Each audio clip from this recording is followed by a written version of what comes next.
Consultants have been getting absolutely roasted by gamers over the past couple of months, and now a former games journo is actually attempting to gaslight gamers about DEI consultants, and everybody's pointing and laughing at her. I have a few different things to show off, but before I get into the topic, if you enjoy the content I create, check out the links in the description, join the community in my live streams, and consider supporting through Patreon or YouTube memberships. Now, it's not a shocker to see these people come out and try to defend their positions in the industry because they know that the modern audience isn't going to defend them. And now Emma Kent, a former games journo at Eurogamer, who now freelances as a mock reviewer for video game developers, is attempting to gaslight gamers on what DEI consultants are doing. It reminds me at the beginning of Gamergate 2 when Alyssa Mercante had put out an article titled "Sweet Babying Doesn't Do What You Think They Do," which is a complete and utter lie. They do exactly what you think they do. They are hired by companies to push diversity into titles, period. They are there to sensitivity read. They are there to alter content that other creatives came up with.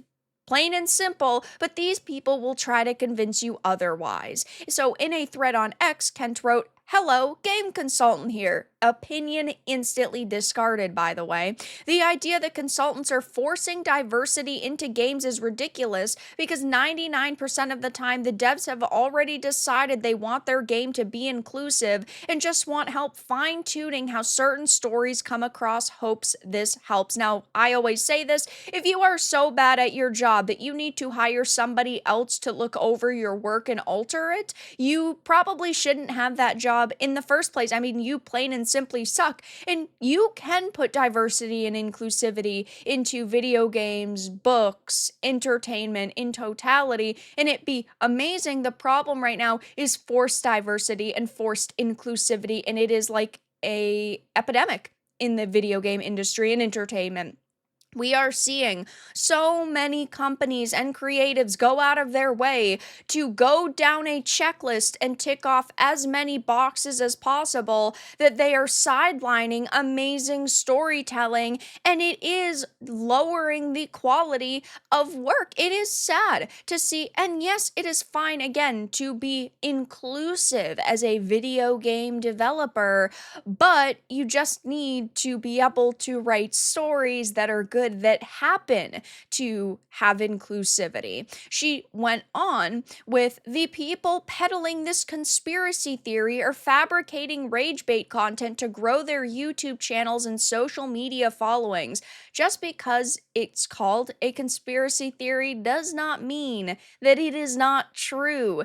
She says they do not understand how the industry actually works, nor do they care to learn because they are simply seeking engagement. The reason why so many content creators like myself are online talking about what's going on is because we want to see these products be better. It's like, I love video games. I have shelves and boxes of video games. I've played video games my whole entire life. I want video games to be as great as they can be. But we have activists who are forcing their modern messaging into products like Dragon Age the Veilguard. Why in a fantasy game do we have terms like transgender and non-binary, and we have top surgery scar toggles? That is fucking absurdity. That should not be the case. We're not talking about a game set in 2024.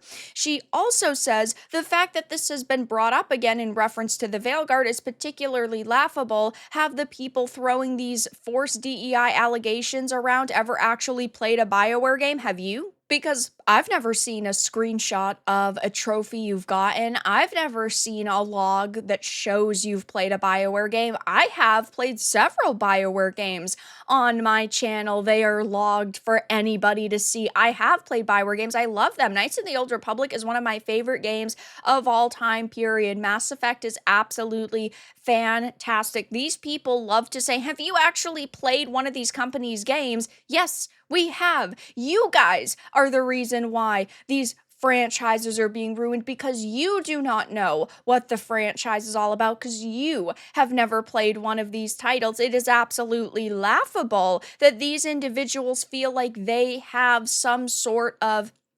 authority in the industry. And that's all that this whole situation really boils down to is control. These people love the control that they have in the industry right now, how they can walk into a franchise and significantly alter the way that it is, whether it is, with diversity or the types of storytelling, the characters, the overall tone. It's all about control for these people. And when we fight back, when I make videos, when you share the videos, when you comment on social media, when you leave a negative review because you didn't like a game, they feel that control slowly slipping away, their grasp slowly loosening, and it is driving them insane. So they have to take to social media, they have to attack us, and they have to try to belittle us in any way possible. And well, it's not working out particularly well for these absolute losers, because when they post things like this, they get annihilated. Now, of course, she decided to lock down this thread because she didn't want people having a conversation with her. These people hate to converse, but we know that she just is somebody who, at the end of the day, does not have a love for the video game industry, who does not actually have a passion for games. She simply wants to make money. She's a grifter, just like Anita Sarkeesian, Zoe Quinn, Alyssa Mercante, all of these people who, start these movements or claim that these movements are very different from what they actually are. Gamergate 1 was called a harassment campaign, even though it was about ethics in video game journalism. Gamergate 2 is about the state of the industry, but of course they just want to call it a harassment campaign. It's always the same thing for these people. So, of course, I'm not very shocked to see another video game consultant come out and absolutely melt down over the backlash surrounding titles like Dragon Age the Veilguard, and going even further back, like, Dustborn, for example. These people will do their very best to protect their jobs because they realize they cannot make it in any other industry. They are failed political activists who, of course, wish that they could work at an MSNBC, but they're just not good enough. So they had to find another industry and they infiltrated video games, but we are pushing them out. We are doing our very best to call these people out, and they are freaking out over it. So, of course, I will be keeping my eye on these types of people over the next few days to see who else comes out and attacks gamers and tries to gaslight us about DEI consultants. But for now, that's all that I really had to discuss in this video. Let everyone know your thoughts in the comments below. If you enjoyed this, give it a like, and if you didn't, give it a dislike. I appreciate your support either way, but I'll talk to you all again in the next video really soon.